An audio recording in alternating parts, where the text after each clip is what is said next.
speak a little bit about your own influences and your own work that went up to this. Well, the only sci-fi stuff really was, you mentioned Monarchs of New York, which was, I wrote about a dozen years ago, which was a series of short stories that in part one that became a series of longer short stories in part two that became a novella, and the novella part of it was science fiction.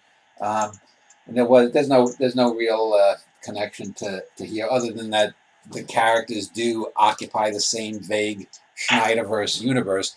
There was then I had within a book that I did about this pedophile, which I based it on the case that's, if you see the documentary film Capturing the Freedmans, it's a book I call The Trial of Horacio Guzman. So I have this guy, Horacio Guzman, who is accused of molesting young boys, and while he's either incarcerated or under standing trial, he's reading this sci-fi book written by someone else, and there are some notions about corporate nation states and human robot or human artificial intelligence sex couplings and whatnot, and that got a little bit of connection here because I have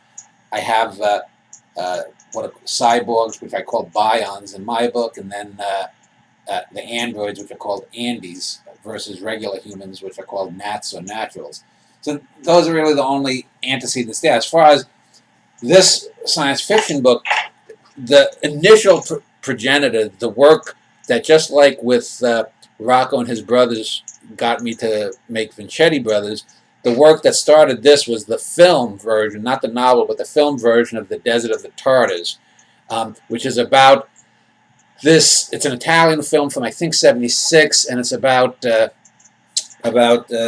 group of people in sort of what seems to be like a French Foreign Legion type outfit that are somewhere. It was filmed in Iran, but it's somewhere waiting for the return of the Tartars to come and attack this outpost fort of this European type Foreign Legion thing. And the whole film is about waiting. It's a much larger, much better version of Waiting for Godot, because there are many characters and we get a sense of their characters. So I said, well, what if I have a science fiction film where they're waiting for the return of something? So this gave me the idea of this characters, the Shown. And the Shown are really based upon the great 1956 sci-fi film. And I say great, it's not up with 2001, but Forbidden Planet, which was based upon Shakespeare's The Tempest, where you have this group of aliens called the Krells who build this sort of artificial world almost, and suddenly they disappeared. And they disappeared because they tapped into what is called their id, the monster of the id, and they destroyed themselves. So I combining Forbidden Planet with The Desert of the Tartars was where the initial idea came from. Then as I wrote it, I said, well, let me do this as part of this genre trilogy, this Elias Walker trilogy, this heroic trilogy. And so I had the hero set in the Old West of Texas, 1850, the anti-hero set during the late 20th, early 21st century, and then I decided, let's go way out, because if I just go a couple of hundred years, I don't think human beings are going to be out into the galaxy. But given the fact that, probably I think within 500 or 600 years, the pace of technology, we'll probably get to then super light speed. We'll start colonizing things, assuming that there aren't hostile aliens out there that are going to destroy us. And so that's why it's set during the 3400s, the 35th century. And we get, I also give a kind of backstory, which there's obvious influence from the Foundation trilogy of Asimov, which also, so I bring in the Mulists, the descendants of the mule from a Norwegian in the family. Then there's Beowulf too. The Beowulf stuff is the most obvious in that this Elias Walker is a Beowulf character, in that we don't really know much about Beowulf in his actual poem. He sort of comes from across the sea. He comes in and he destroys the monster that's been harrowing the Danes. And so the Grendel monster is basically called the dogfish here, which ties directly back to Pinocchio, because Pinocchio is swallowed by a dogfish, which ties back again. There's also the Moby Dick influence. When the dogfish is subsequently vanquished, we get its mother or its progenitor, the progenitor, which is a bigger, more deadly kind of creature. And then the end of Beowulf, just like in this here, we get 50 years later, we find out from the main narrator that Captain Elias Walker has also battled these things that they call the worms, which is very similar to Beowulf, where he battled dragons 50 years later and then died. In this book, he doesn't die.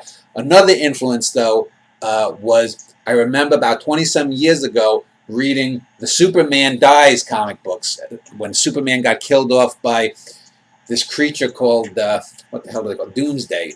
And so when they killed off Superman, they brought back 4 Supermen, but it affected the whole DC Comics universe. I'm not a big comic book fan, but one of the best, because I was working at the time at a magazine distributorship, so for about a year or so after they killed off Superman, I was reading the Superman comics, and I was reading this Green Lantern comic. And in the Green Lantern comic, it's interesting because this leader, I forget the name of it, has this world called Apocalypse, and I think he crashes some computer program down that wipes out this city in California. It's the de facto San Francisco of that universe, called Coast City. 6 or 7 million people die.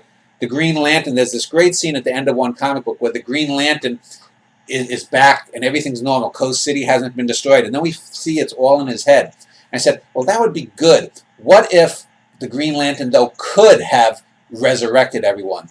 And eventually the Green Lantern, the character is called Hal Jordan. Then there have been, I think, 2 or 3 subsequent Green Lanterns, and they've rebooted it now, and I guess Hal Jordan is back to being the Green Lantern. But Green Lantern goes insane. He kills off a lot of the good guys of the Green Lantern Corps, and then it's found out that he's been being controlled by an alien, doesn't know his power. So all of this ties into what happens to the Elias Walker in this book. So with all of that sci-fi and comic books and film stuff, and they all play little parts, and it's sort of like welding them together, but tying them into my universe through the Elias Walker clan that first appeared with Elias Walker Super Spy in A Norwegian in the Family.